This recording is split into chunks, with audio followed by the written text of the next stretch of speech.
Y hoy presentamos Psicología en Pandemia. Comenzamos. Bueno, bienvenidos a Hospiclick. El día de hoy vamos a tener con nosotros a Candela Moret Martínez. Ella es psicóloga, es especialista infanto-juvenil y especializada en el área de inteligencia emocional. ¿Cómo estás, Candela? Bienvenido a Hospiclick.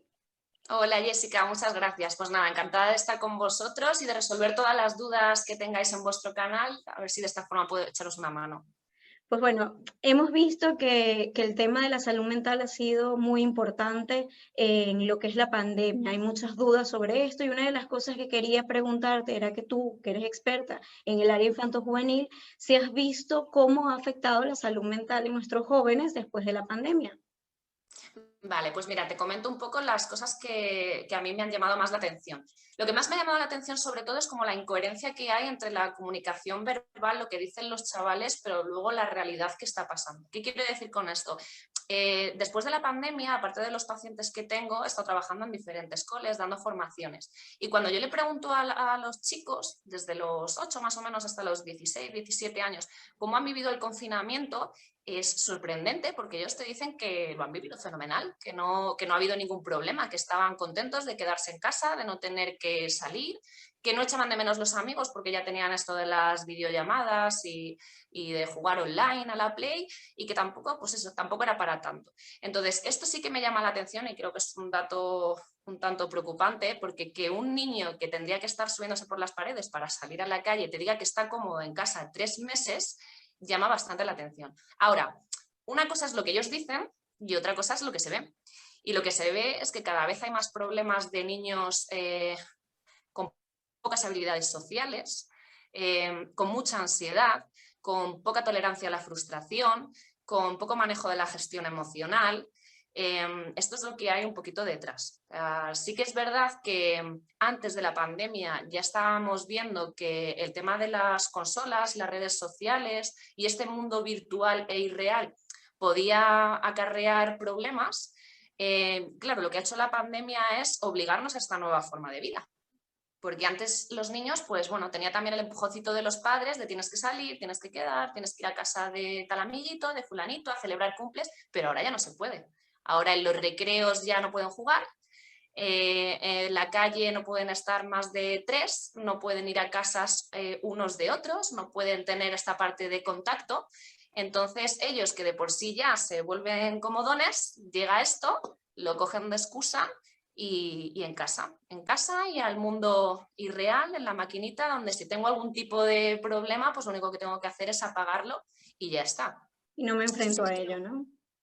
no me enfrento a ello y creo que esto sí que es un problema que está empezando ahora a despuntar, pero que de cara al futuro sí que va a crear inconvenientes. Y cómo puede afectar esto también a los adultos, o sea, ha afectado la salud mental de los padres, de la familia, del entorno de este joven. Sí, porque para hablar de niños y adolescentes siempre tenemos que hablar de los adultos, que al final son el sostén y el pilar y la base de estos niños. Entonces, llevado a la población adulta, tenemos que entender que el mundo antes de la pandemia era un mundo donde nosotros creíamos que podíamos controlar absolutamente todo, donde además es un mundo que nos encontramos cómodos con las certezas, con lo inmediato, donde vivimos continuamente piloto automático y planificando cosas. ¿Qué voy a hacer este finde? ¿Qué voy a hacer el mes que viene? La gente ya tenía planificada a fecha de hoy las vacaciones de verano, dónde iban a ir, cuántas semanas iban a ir. Entonces, claro, ha llegado algo externo de la noche a la mañana que nos ha hecho sentir súper frágiles y vulnerables. O sea, nos ha obligado a parar, nos ha obligado a tener que tolerar con la incertidumbre, nos ha obligado a vivir el presente, nos ha obligado a tener que escucharnos a nosotros mismos y todas estas cosas que se trabajan en un proceso terapéutico y que lleva un tiempo y que se trabaja con ayuda de un psicólogo y dicho así parece que está muy bien y de hecho está muy bien el saber escucharse, el saber tolerar la incertidumbre, está bien cuando te acompañan, pero es que esto ha sido obligación de la noche a la mañana sin tener herramientas y sin saber cómo afrontarlo. Claro, y por esto, quizás por el control, se ha generado más ansiedad, más depresión, insomnio. Tenemos muchos pacientes que nos consultan porque no pueden dormir. No sé si las fobias también se han incrementado. ¿Qué has visto tú en tus consultas después de la pandemia? Sobre todo lo que he visto son problemas de ansiedad y es verdad que problemas de insomnio.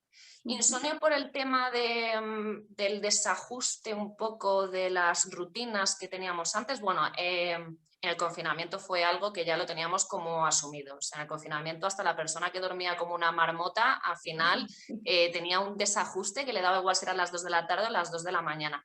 Pero bueno, esas personas más o menos luego se han ido ajustando, pero hay gente que empezó con los desajustes ahí y los sigue arrastrando. Entonces, por un lado, todo este tema de no tener rutinas, de no tolerar la incertidumbre, de una cosa que en psicología se llama la rumiación, que es estar dando continuas vueltas todo el rato a lo que va a pasar, a lo que puedo controlar, a lo que no puedo controlar, que es lo que me hace justo antes de ir a dormir. Pensar Entonces, continuamente, ¿no? En todo. Sin sí que respuesta, porque al final no sabemos, hay una incertidumbre, no sabemos lo que va a no pasar. puedes hacer nada, no puedes hacer nada. Y luego el otro tema es la ansiedad, porque al final una de las partes que tiene la ansiedad, que me imagino, creo además que he visto que la habéis estado trabajando durante unos meses, Sí. hay una parte de la ansiedad que se trata de focalizar en exceso la atención en una cosa. Entonces, claro, a ver, aquí hay que ver varias cosas.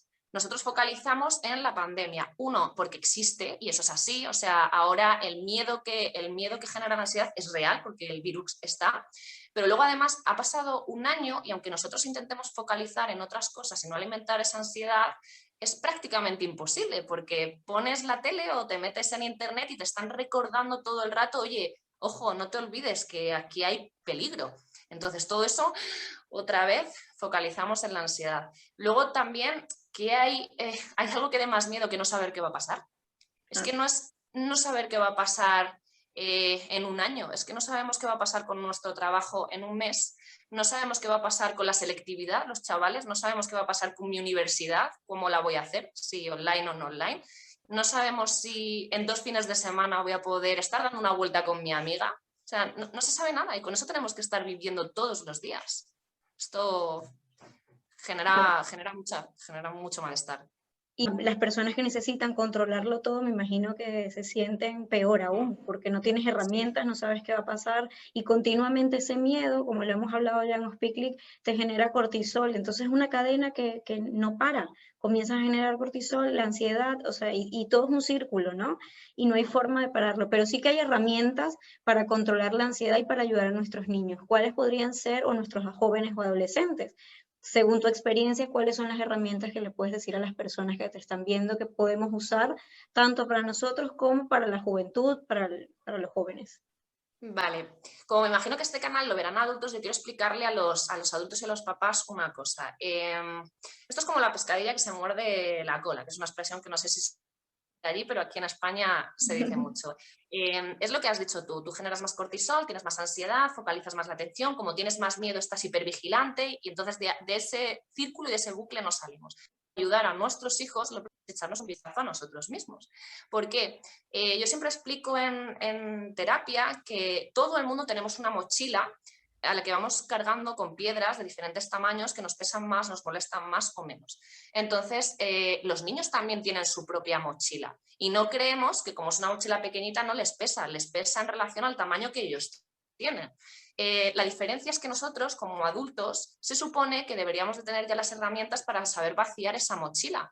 Pues el hablar con una amiga, el hacer deporte, el quedarme yo sola un ratito, pues me gestiono mis cosas y voy vaciando. Pero los niños no lo saben. O sea, los niños, esa mochila que tienen hasta que ellos aprenden, los encargados de vaciarla, somos nosotros como adultos, lo que tenemos que enseñar. Entonces, si nosotros estamos súper desbordados, con ansiedad, con poca tolerancia a la incertidumbre, es difícil que podamos ayudarles a ellos, porque además ellos lo van a percibir. Entonces, lo primero es, si un adulto, un papá, se ve súper desbordado, que pida ayuda. O sea, es fundamental. Pero luego, dentro de las generalidades, cosas importantes.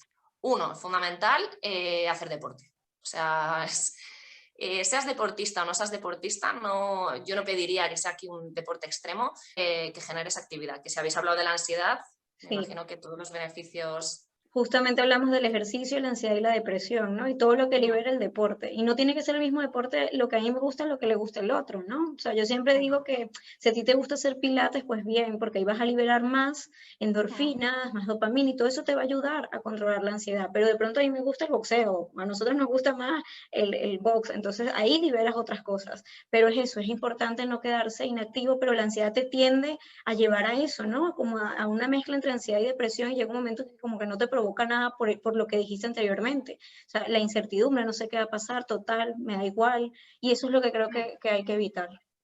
Claro, el punto de la depresión, que como yo explico es la máxima de la tristeza, a lo que te lleva es a la inactividad. Y mientras más inactivo eres, más te cuesta el ir haciendo cosas. Entonces, lo que no hay que hacer es renunciar. O sea, la pandemia está, pero se pueden hacer cosas. Nosotros podemos hacer cosas, aunque lo externo no lo podamos controlar y además sea cambiante, nosotros podemos hacer cosas. Y el deporte es una de ellas. Oye, mira, que no me quiero meter en una clase con 200 personas, pues me busco unas donde haya 10. Oye, que mira, que tampoco me vale, pues está el campo para poder... si no has hecho nunca deporte, empezar dando paseos. En casa, 10 minutos de actividad. 15 minutos de actividad está bien, no estamos diciendo una hora de deporte, pero el deporte es fundamental. 2, estar informado está bien, estar sobreinformado no está tan bien. ¿Qué quiere decir esto? Ver las noticias está bien. Estar continuamente viendo las noticias, leyendo, buscando información, viendo el número de casos, que esto nos está continuamente generando una angustia que yo directamente diría que si se puede apagar la tele y ponerla 5 minutos un día, porque además nos creemos que cambia mucho, pero tampoco cambia tanto Claro, la claro. situación. Entonces, estoy viendo que hay muchísima gente, pero muchísima gente que como tiene menos actividad, y te está llevando todo esto a tener una vida más pasiva en casa y en el sofá, por así decirlo, es tele, tele, tele, tele, tele, tele, telemóvil, móvil, tele y muchísima información. Y no salimos de ahí. Entonces, yo apagar el tema de las tecnologías la mayor parte del día sería otro de mis consejos. Más Y te consejillo. afecta el sueño, ¿no? O sea, además si estás continuamente viendo televisión no duermes y otra vez empieza el ciclo que mencionas. Otra vez, es tan importante empezar, Claro, cuesta. Yo claro. siempre explico que es como cuando en verano siempre vas con ropa muy cómoda y de repente llega ya un poco el fresquito y te pones unos vaqueros que dices, pero ¿cómo entraba yo aquí? Si esto aprieta, esto es incómodo, esto es Sí, sí. imposible. Y estás incómoda la primera media hora. Luego ya es lo de siempre, te acostumbras. Entonces cuesta empezar, pero una vez que empiezas a tener este tipo de rutinas más activas, ya viene de seguido. Y te refuerza porque tú te sientes bien. O sea, es muy difícil, o es imposible, que haciendo todas estas cosas te sientas mal. Entonces, claro, ves que te sientes bien, ves que eres capaz y otra vez la pescadilla que se muere la cola, pero en el sentido inverso, en lo Exacto, positivo. exacto. Más cositas que diría yo también, el tema de actividades al aire libre y salir, porque se puede salir, a los que nos dejan salir, claro. Porque sé que ahora donde estáis allí estáis más restringidos, pero a los que nos dejan salir, que aquí en España se puede, hay que salir. O sea, nos tiene que dar el sol, tenemos que hacer actividades al aire libre y tenemos que entender que esto tú como médico me imagino que podrás explicarlo mejor, que, o al menos en psicología pasa, cuando no estamos expuestos a estímulos y estamos todo el rato en casa, nos volvemos más vulnerables. Sí. Entonces, no podemos tener la casa como una burbujita donde no salimos para no contagiarnos, para no hacer, para no...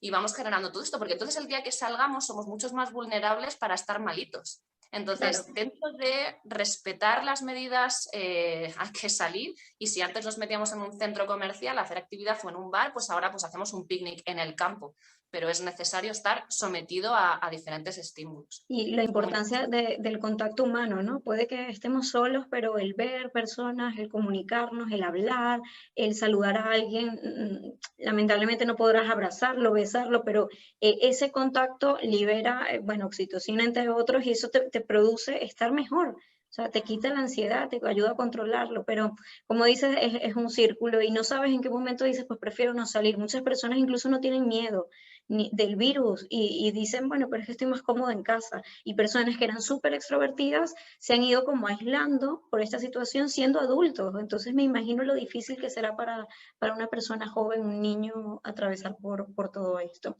Aquí entra en juego el papel de los papás, porque claro, si el niño ve que los papás también toman esta actitud pasiva, pues no están dando un poco de ejemplo. A mí hay veces que los chicos me lo cuentan. Es que mis padres tampoco salen, o mis padres no hacen actividades, o mis padres no hacen nada, o van con miedo. Entonces ellos siempre se van a moldar a esto. O sea, los niños siempre van a buscar la parte cómoda, porque para eso son niños.